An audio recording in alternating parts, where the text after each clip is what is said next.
Capítulo 9. La destrucción de los partidos de oposición.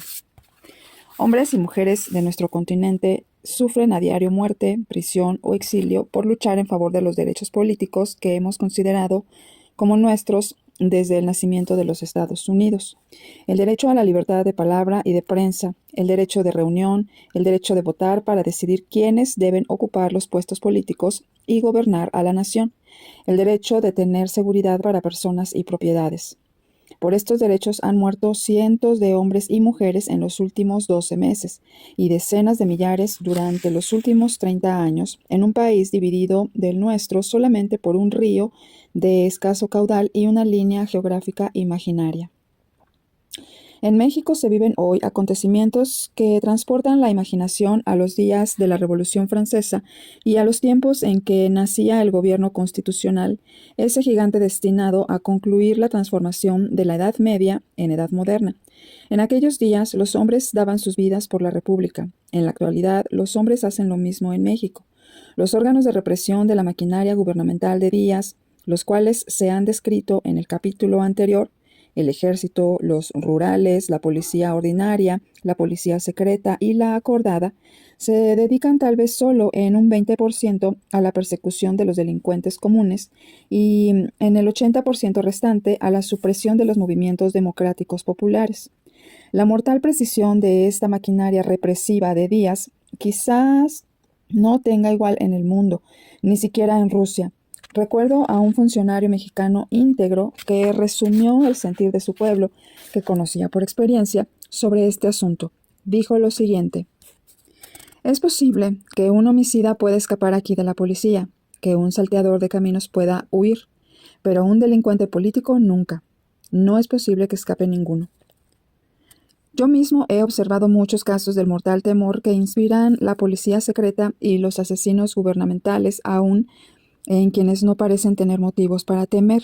Entre tales casos fue notable el pánico que se apoderó de la familia de un amigo en cuya casa de la Ciudad de México me hospedé. Su hermano, hermana, cuñada, sobrino y sobrina temblaban de miedo cuando la policía secreta cercó la casa y esperó a que mi amigo saliera. Esta familia era de mexicanos de la clase media, de los más inteligentes, bien conocidos y altamente respetados. Sin embargo, su miedo era lastimoso. Iban de un lado para otro, de la ventana a la puerta, y se retorcían desesperadamente las manos. Juntos expresaban de viva voz las deplorables calamidades que de seguro caerían, no solo sobre el perseguido, sino sobre las cabezas de todos ellos, ya que aquel había sido encontrado en la casa. Mi amigo no había cometido ningún crimen, no se le había identificado como revolucionario, solo había expresado simpatía hacia los liberales. No obstante, su familia no imaginaba otra cosa que la muerte para él. Una vez que el fugitivo se hubo escapado por una ventana para trepar después por las azoteas, el cabeza de familia habló de su propio peligro y me dijo: puede ser que me metan en la cárcel por algún tiempo, para tratar de obligarme a que diga dónde se esconde mi hermano. Si no voy, será solo porque el gobierno ha decidido respetarme por mi posición y mis amigos influyentes. Sin embargo, a cada momento espero el golpecito en el brazo que me indicará que debo ir. El caso de miedo extremo que observé fue el de una rica y bella mujer, esposa de un funcionario de la fábrica de Río Blanco, con quien de Lara y yo cenamos en una ocasión. Tal funcionario bebió bastante vino, y cuando la cena tocaba a su fin, se le soltó la lengua y habló de asuntos que, por su propia seguridad, debería haber mantenido guardados. A medida que hablaba de los asesinatos que él conocía cometidos por el gobierno, su esposa, que estaba sentada frente a él, palidecía en exceso y con los ojos trataba de advertirle que fuera más cuidadoso. Cuando miré para otro lado, pude ver de reojo que ella aprovechaba la oportunidad para inclinarse en la mesa y con su dedo enjollado indicar a su esposo que se callara. Una y otra vez, con habilidad, trató de cambiar la conversación, pero sin éxito. Hasta que por último, incapaz de dominarse por más tiempo, se lanzó hacia su marido y tapándole la boca con la mano, trató de contener las comprometedoras palabras que aquél estaba pronunciando. Nunca podré olvidar el terror animal que se reflejó en la cara de aquella mujer. Un temor tan generalizado y tan profundo como el que advertí no puede ser resultado de peligros imaginarios. Algo oculto debe haber y lo hay. Los asesinatos secretos se suceden constantemente en México, pero ¿hasta qué punto? Nadie lo sabrá nunca. Se afirma en algunos círculos que en la actualidad hay más ejecuciones políticas que en cualquier época anterior, pero que son practicadas con más habilidad y discreción que antes. La aparente tranquilidad de México es forzada por medio del garrote, la pistola y el puñal. México nunca ha gozado realmente de libertad política. El país solo ha conocido promesas de libertad. Sin embargo, estas promesas han ayudado, sin duda, a mantener a los mexicanos patriotas en la lucha por su cumplimiento, aunque sean muy grandes las desigualdades en su contra. Cuando Porfirio Díaz se apoderó del gobierno de México en 1876, parecía ganada la batalla mexicana por la libertad política. Se había expulsado del país al último soldado extranjero, se había quebrantado la asfixiante opresión de la Iglesia sobre el Estado, se había inaugurado un sistema de sufragio universal y adoptado una constitución muy parecida a la de los Estados Unidos. Por último, el presidente Lerdo de Tejada, uno de los constituyentes, comenzaba a establecer el régimen constitucional. La revolución personalista del general Porfirio Díaz, que solo venció por la fuerza de las armas después de haber fracasado 2 veces, detuvo repentinamente el movimiento progresivo. Desde esa época, el país se ha retrasado políticamente año tras año. Si humanamente fuera posible detener el movimiento en favor de la democracia, matando a los dirigentes y persiguiendo a quienes tuvieran contacto con ellos, hace mucho tiempo que la democracia hubiera muerto en México, puesto que los jefes de todos los movimientos políticos de oposición al presidente Díaz, por muy pacíficos que hayan sido sus métodos o muy digna su causa, fueron asesinados, encarcelados o expulsados del país. Como se demostrará en el próximo capítulo, esta afirmación es completamente válida aún en el momento actual. Describiré con brevedad los más importantes movimientos de oposición. El primero ocurrió al finalizar el primer periodo del presidente Díaz. Su propósito fue la reelección de Lerdo, quien había huido a los Estados Unidos al adueñarse Díaz del poder. El movimiento fue aplastado del modo más sumario y no tuvo tiempo de hacer el menor progreso y salir a la superficie. Los dirigentes fueron considerados como conspiradores y tratados como si fueran reos de traición. Peor aún, en realidad, puesto que ni siquiera se les sometió a un simulacro de juicio. Una noche del mes de junio de 1879, 9 hombres, prominentes ciudadanos de Veracruz, fueron sacados a rastras de sus camas y, de acuerdo con la orden telegráfica del general Díaz, mátalos en caliente, el gobernador Mier y Terán los alineó ante una pared y los fusiló. Aunque este incidente haya sucedido hace 30 años, está perfectamente comprobado. La viuda del general Mier y Terán exhibe todavía hoy el papel amarillo en que están inscritas las fatídicas palabras. Este hecho se conoce con el nombre de la Matanza de Veracruz y es notable más por la importancia de las víctimas que por la cantidad de los que perdieron la vida. Durante los 10 años siguientes a la Matanza de Veracruz, hubo 2 mexicanos que aspiraron, en diferentes ocasiones, a oponerse al general Díaz para ganar la presidencia. Uno de ellos fue el general Ramón Corona, gobernador de Jalisco, y el otro el general García de la Cadena, ex gobernador de Zacatecas. Ninguno de los dos llegó con vida al día de las elecciones, entre comillas. Cuando Corona regresaba una noche a su casa, a la salida del teatro, fue muerto a puñaladas por un asesino, el cual, a su vez, fue acuchillado por una patrulla de policía que por extraña coincidencia esperaba en una esquina próxima. García de la Cadena supo que algunos asesinos seguían sus pasos y huyó. Trató de llegar a los Estados Unidos, pero unos bandoleros lo encontraron en Zacatecas y lo mataron a tiros. Todos los asesinos escaparon. Nadie puede probar quién ordenó la muerte de Corona y de García de la Cadena, pero es fácil sacar conclusiones. En 1891, México se agitó por el anuncio de Porfirio Díaz de que había decidido continuar en el poder por un periodo más. El cuarto, se hizo el intento de organizar un movimiento de oposición, pero fue aplacado por medio de macanas y pistolas. Ricardo Flores Magón, el actual refugiado político, era entonces estudiante y participó en este movimiento. Fue uno de los muchos que padecieron encarcelamiento por esa causa. El elegido por la oposición para la presidencia era el doctor Ignacio Martínez, quien se vio obligado a huir del país. Después de una temporada en Europa, fijó su residencia en Laredo, Texas, donde publicaba un periódico de oposición al presidente Díaz. Una noche, el doctor Martínez fue acechado y muerto a tiros por un jinete que inmediatamente después cruzó la frontera y se internó en México, donde alguien lo vio entrar en un cuartel. Se ha comprobado el hecho de que en la noche del asesinato, el gobernador del estado de Nuevo León, entonces reconocido como el brazo derecho de Díaz en los estados fronterizos, recibió un telegrama que decía: "Su orden ha sido obedecida". El movimiento del Partido Liberal fue el único al que Díaz permitió progresar mucho en materia de organización. Este partido nació en el otoño de 1900, después que había sido eliminado todo peligro de oposición efectiva contra la entrada del dictador en un sexto periodo.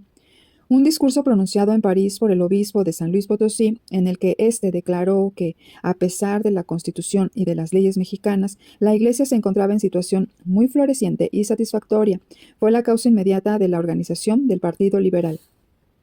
Los mexicanos de todas las clases vieron en el renacimiento del poder de la Iglesia mayor peligro para el bienestar nacional que el constituido por la dictadura de un solo individuo. La muerte tiene que acabar algún día con el hombre y su régimen, mientras que la vida de la Iglesia es eterna. Por eso los mexicanos patriotas arriesgaron una vez más sus vidas y trataron de iniciar otro movimiento para la restauración de la República.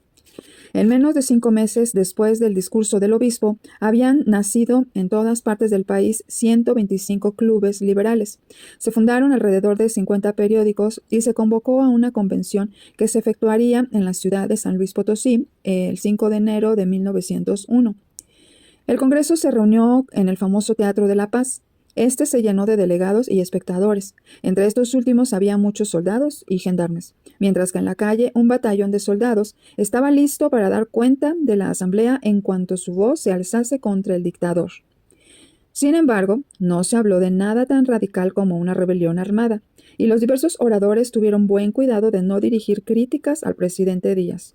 Por otra parte, se adoptaron algunas resoluciones por las que los liberales se comprometieron a proseguir la campaña de reforma, solo por medios pacíficos. Ello, no obstante, tan pronto como se hizo evidente que los liberales proyectaban designar un candidato para la presidencia, 3 años más tarde, el gobierno empezó a operar. Con métodos policíacos iguales a los empleados en Rusia, fueron disueltos todos los clubes del país y los miembros principales fueron aprehendidos por delitos ficticios, encarcelados o consignados al ejército. Un caso típico fue el del Club Ponciano Arriaga, de San Luis Potosí, que integraba el Centro Nacional de la Federación. El 24 de enero de 1902, el Club Ponciano Arriaga citó valientemente para efectuar una reunión pública, aunque ya otros clubes habían sido disueltos de modo violento por hacer lo mismo. Entre los asistentes se distribuyeron aquí y allá soldados y gendarmes en traje civil, bajo el mando de un prominente abogado y diputado, agente provocador que había sido comisionado por el gobierno para destruir la organización. En un momento dado, según Librado Rivera, subsecretario del club, el agente provocador se puso de pie para protestar contra las actividades del club. A esta señal, los disfrazados soldados y gendarmes simularon unirse a la protesta y rompieron las sillas contra el suelo. El jefe disparó algunos tiros al aire, pero los asistentes, genuinos miembros del club, no hicieron el menor movimiento para no dar pretexto a un ataque. Sabían que el agente provocador y sus ayudantes estaban representando una comedia para invocar a la violencia a los miembros del club. No obstante, apenas se habían disparado los tiros, un grupo de policías invadió la sala, golpeando a derecha e izquierda con sus garrotes. Camilo Arriaga, presidente del club, Juan Sarabia, secretario, el profesor Librado Rivera, subsecretario, así como otros 25 miembros fueron arrestados y acusados de supuestos crímenes, tales como resistencia a la policía, sedición y otros semejantes. El resultado fue que se les encarceló durante cerca de un año y el club disuelto. Así fueron destrozados la mayoría de los clubes de la Federación Liberal. Los periódicos liberales, expresión pública del movimiento, dejaron de circular por haber sido encarcelados los directores y destruidas y confiscadas las imprentas. Nunca se conocerá la cantidad de hombres y mujeres que perdieron la vida durante esta cacería de liberales que se prolongó en los años siguientes. Las cárceles, penitenciarías y prisiones militares estuvieron llenas de ellos. Muchos millares fueron consignados al ejército y enviados a morir en el lejano Quintana Roo, en tanto que por el procedimiento de la ley fuga desaparecían algunos hombres a quienes el gobierno no se atrevía a ejecutar públicamente sin pretexto. En las prisiones se aplicaron torturas que avergonzarían a la misma Santa Inquisición. Al organizarse el Partido Liberal, surgieron unos 50 periódicos en su apoyo en diferentes partes de la nación, pero todos ellos fueron suprimidos por la policía. Ricardo Flores Magón me mostró una vez una lista de más de 50 periódicos que fueron suprimidos y otra de más de 100 de sus directores que fueron encarcelados durante el tiempo en el que él estuvo luchando para publicar un periódico en México. De Fornaro incluye en su libro una lista de 39 periódicos que fueron clausurados y sus directores sometidos a juicio, con triviales pretextos en el año de 1902, para impedir cualquier agitación pública en contra de la séptima reelección del general Díaz. En 1908 hubo por lo menos 6 supresiones descaradas de periódicos cuyos nombres eran El Piloto, Diario de Monterrey, La Humanidad y la Tierra, Semanarios de Yucatán, El Tecolote de Aguascalientes y 2 de Guanajuato, El Barretero y El Hijo del Pueblo. Durante el tiempo en que yo estuve en México, fueron expulsados por lo menos 2 periodistas extranjeros por criticar al gobierno. Los españoles Ros y Planas y Antonio Duch, directores del periódico La Tierra de Mérida, Yucatán. Por último, en 1909 y 1910, la historia de la disolución del Partido Liberal y de su prensa se repitió con el Partido Demócrata y sus periódicos, pero esto se reserva para otro capítulo. Durante la agitación liberal, muchos de los más conocidos escritores de México cayeron a manos de asesinos, entre ellos Jesús Valadez de Mazatlán, Sinaloa, por haber escrito artículos contra el despotismo. Una noche que caminaba del teatro a su casa, en compañía de su esposa, con quien se había casado hacía poco tiempo, fue atacado por varios hombres que lo mataron a cuchilladas. En Tampico, en 1902, Vicente Rivero Echegaray, periodista, se atrevió a criticar los actos del presidente. Fue muerto de noche a balazos cuando abría la puerta de su casa. En la misma época, Jesús Olmos y Contreras, periodista del Estado de Puebla, publicó artículos en los que denunció un supuesto hecho licencioso del gobernador Martínez. Después, 2 amigos del gobernador invitaron a Contreras a cenar.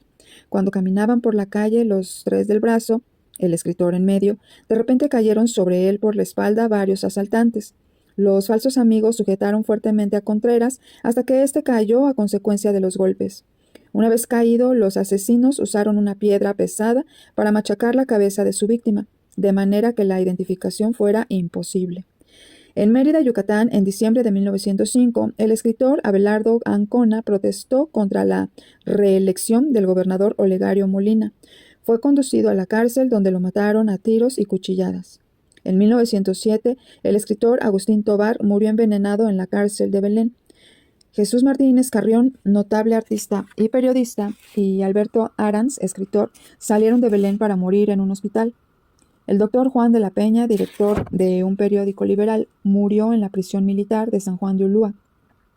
Juan Sarabia, periodista bien conocido, también estuvo recluido ahí y se supuso por largo tiempo que había muerto, pero hace poco tiempo sus amigos tuvieron noticias de él.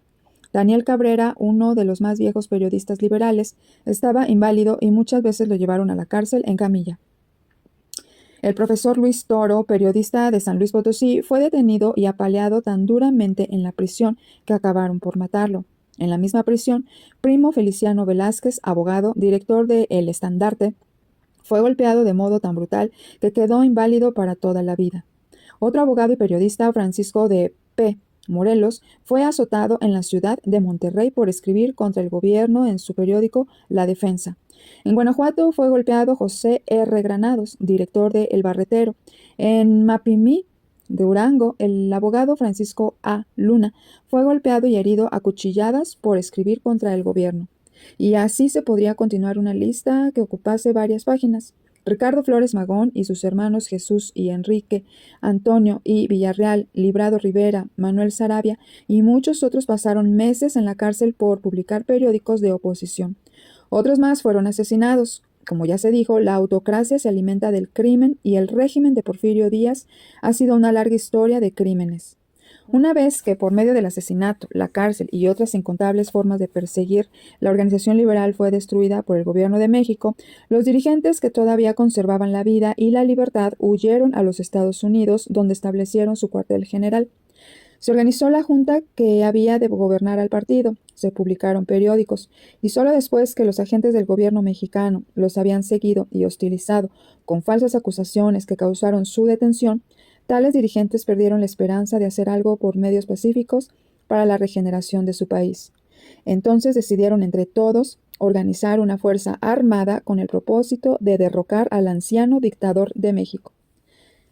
Detallaré en otro capítulo la historia de las persecuciones que han sufrido los refugiados mexicanos en los Estados Unidos. Basta mencionar aquí y apuntar solamente los resultados de sus intentos para provocar un cambio de gobierno por medio de la revolución. En resumen, el Partido Liberal ha iniciado 2 revoluciones contra Díaz y ambas han fracasado en sus comienzos de modo lamentable por los siguientes factores. Primero, por la eficacia del gobierno para colocar espías entre los revolucionarios y poder, así anticiparse a ellos. Segundo, por los severos métodos aplicados en la represión. Y tercero, por la cooperación efectiva del gobierno de los Estados Unidos, puesto que las revueltas tenían que ser dirigidas necesariamente desde el lado norteamericano. El primer intento de revolución liberal debió haber ocurrido en septiembre de 1906. Los rebeldes sostienen que tuvieron 36 grupos parcialmente armados dentro de México y dispuestos a levantarse en el momento oportuno. Esperaban que a la primera demostración de fuerza los componentes del ejército desertarían y combatirían bajo la bandera liberal y que los civiles los recibirían con los brazos abiertos. Nunca se sabrá si este juicio sobre el ejército y el pueblo era correcto, pues los liberales no llegaron a hacer una gran demostración de fuerza.